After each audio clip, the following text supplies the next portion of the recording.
आज आमे बनैबा गोटा भेंडी मसला भजा। गोटा भेंडी मसला बनैबा पई आमे प्रथमे तार मसला टी को प्रिपेयर करिबा।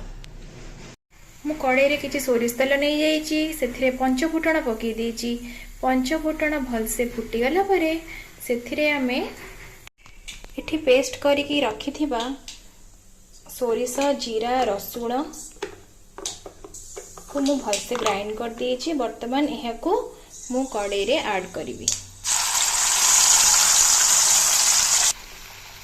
सोरिष मसला ऐड कर सरला परे आमे सेथिरे किछि लंका गुंड, किछि लूण, किछि हळदी, स्वाद अनुसार लूण ऐड करिबा। एवं आपण राग खाउछंती कि नै सेटा आपणक ऊपर निर्भर करे। आपण केते राग खाउछंती आपण से हिसाब रे लंका गुंड यूज करिवे आ लूण स्वाद अनुसार आ हळदी ताको भल से टिके कसी दबा।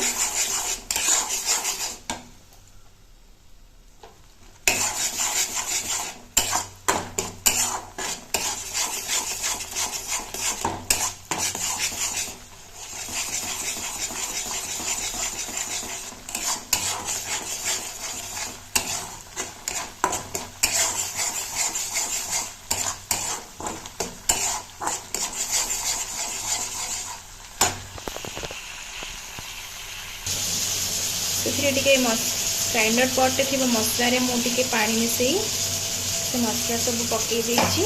मसला रे कड़ाई रे बर्तमान आम भलसे टिके कसी दबा।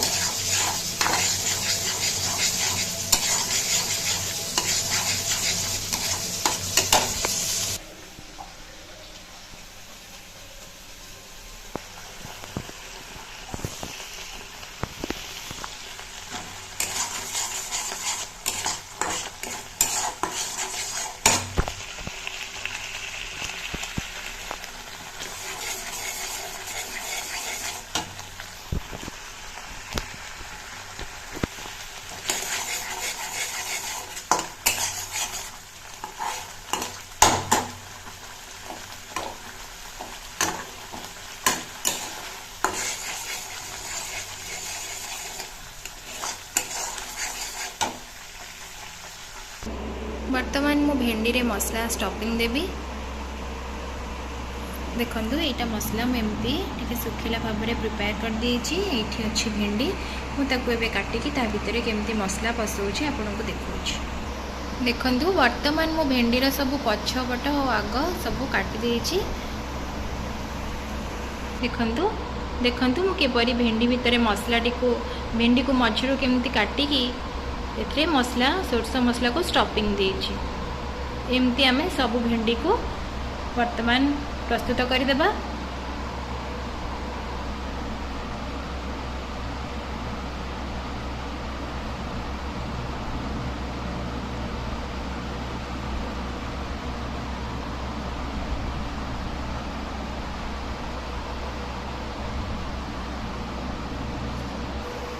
देखंतु वर्तमान भेंडी रे आमे सोरस मसला को केते सुंदर भाव में स्टफिंग कर देछु।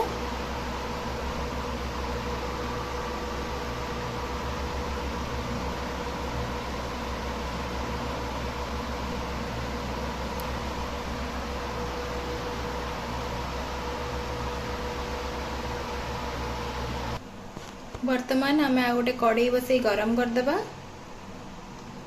सेथिरे किछि सोरिष तेल पकेइबा।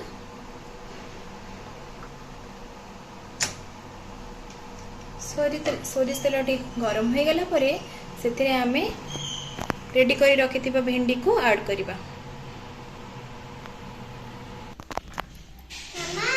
आज्ञा मस्टर्ड ऑयल कोन हबो?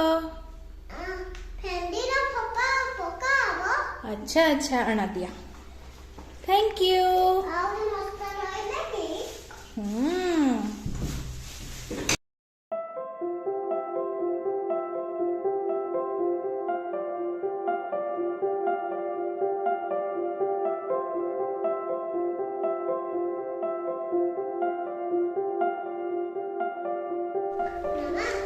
क्या